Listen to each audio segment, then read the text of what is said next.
திருச்சிராப்பள்ளி என்றாலே மலைக்கோட்டை தான் நம் நினைவுக்கு வரும். காவிரிக்கரையில் அமைந்துள்ள அழகான நகரம். திருச்சியை அடுத்துள்ள கொள்ளிடமும் திருவரங்கமும் புகழ்பெற்ற சுற்றுலா தலங்கள். தாயுமானவர் வாழ்ந்த பூமி இது. திருச்சியில் உள்ள சில முக்கியமான இடங்களை பற்றி இப்போது பார்க்கலாம். திருச்சியின் அடையாளம் மலைக்கோட்டை என்றால் மிகையாகாது. உலகிலேயே மிக பழமையான பாறை என்ற பெருமையுடையது மலைக்கோட்டை தான். 83 மீட்டர் உயரம் கொண்ட இந்த மலைக்கோட்டை பாறை 3800 மில்லியன் ஆண்டுகள் பழமையானவை என்று கருதப்படுகிறது. 1 மில்லியன் ஆண்டு என்றால் 10 லட்சம் ஆண்டுகள். கிரீன்லாந்து இமயமலை பாறைகளை விட பழமையானது.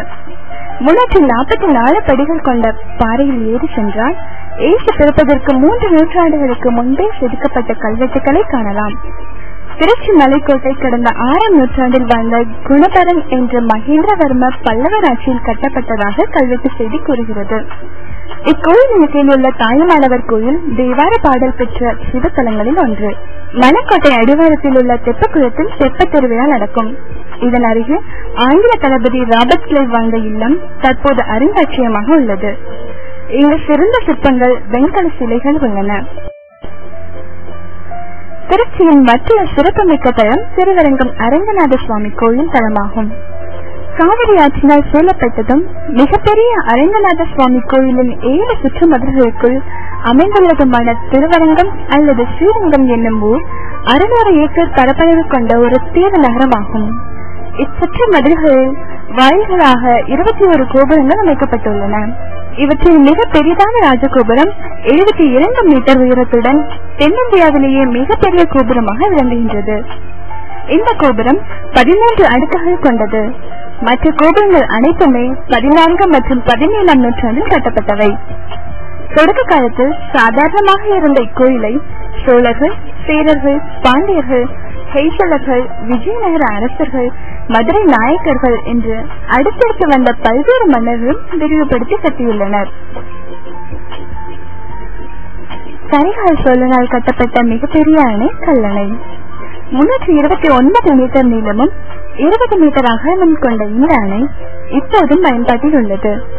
காவிரியில் குறுக்கே கட்டப்பட்டுள்ள இந்த அணையின் மேற்புறத்தில் போடப்பட்ட சாலை மட்டும் பிற்காலத்தில் போடப்பட்டது. தமிழர்கள் பண்டைய காலத்திலேயே பொறியியல் தொழில்நுட்பத்தில் வல்லுநர்களாக திகழ்ந்ததற்கு இந்த அணை அழிக்க முடியாத சாட்சி.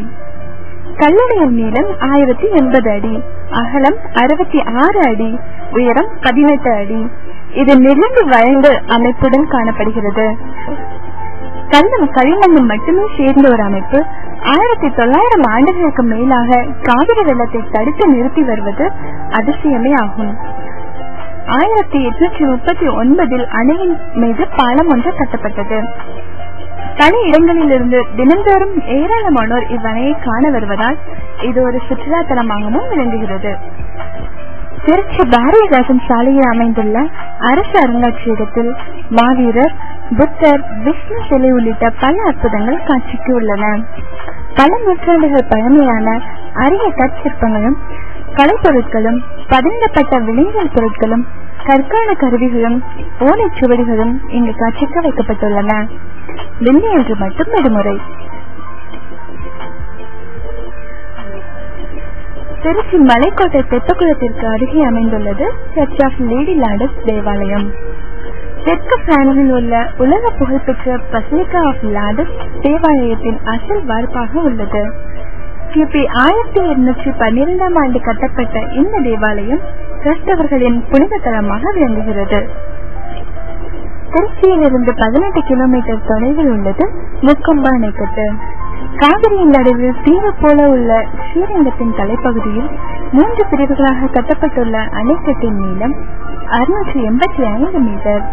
19ஆம் நூற்றாண்டில் கொள்ளிடத்தின் குறுக்கே இந்த அணை கட்டப்பட்டுள்ளது. இஸ்லாமியர்களின் மிக முக்கியமான புனித தலங்களில் ஒன்று நட்சர்வலி தர்கா. 1000 ஆண்டுகளுக்கு முற்பட்ட இந்த தர்காவில் உர்ஸ் என்ற திருவிழா வெகு சிறப்பாக நடைபெறும்.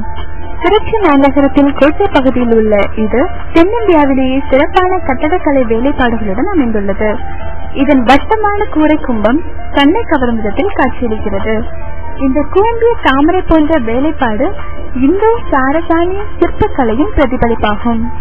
இது ஆற்காடு நவாப் சந்தா காசிப்பால் கட்டப்பட்டது.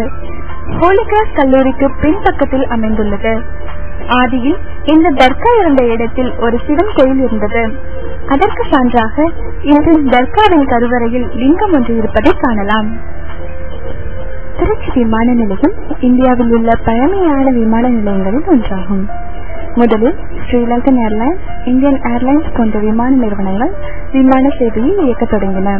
தற்போது கிங்ஃபிஷர், ஏர் இந்தியா எக்ஸ்பிரஸ், ஏர் ஏசியா போன்ற விமான நிறுவனங்கள் விமான சேவையை வழங்கி வருகின்றன. தமிழகத்தில் சென்னைக்கு அடுத்து திருச்சி விமான நிலையம்தான் சர்வதேச விமான போக்குவரத்து கொண்ட விமான நிலையமாக 20 ஆண்டுகளுக்கு மேலாக விளங்கியது. இந்த விமான நிலையம் சுங்கத்தேர்வு போன்ற வசதிகள் பெற்றதாக இருப்பதால் வெளிநாட்டு போக்குவரத்து விமானங்களை இயக்குவது சாத்தியமானதாகவும் வசதியானதாகவும் உள்ளது. ISO தரச்சான்று பெற்ற இந்த விமான நிலையம் மத்திய கிழக்கு நாடுகள், இலங்கை, சிங்கப்பூர் போன்ற நாடுகளுக்கு செல்ல உதவியாக மிக சிறந்த சேவையாற்றி வருகிறது. இந்த விமான நிலையம் 2ஆம் உலகப் போரின் போது ஆங்கிலேயர்களால் கட்டப்பட்டது. பிரிட்டிஷ் விமானப்படை உலகப் போரின் போது இந்த விமான நிலையத்தை பயன்படுத்தியது. உலகப் போருக்கு பின்னர் பயணிகள் விமான போக்குவரத்துக்கு அனுமதி வழங்கப்பட்டது. பயணிகள் போக்குவரத்து 80களின் ஆரம்ப காலத்தில் தொடங்கப்பட்டது. விமான நிலையத்தில் ஒரு கட்டுப்பாட்டு கோபுரமும் 600 மீட்டர் ஓடுபாதை தவிர எந்த கட்டிடமும் இல்லை.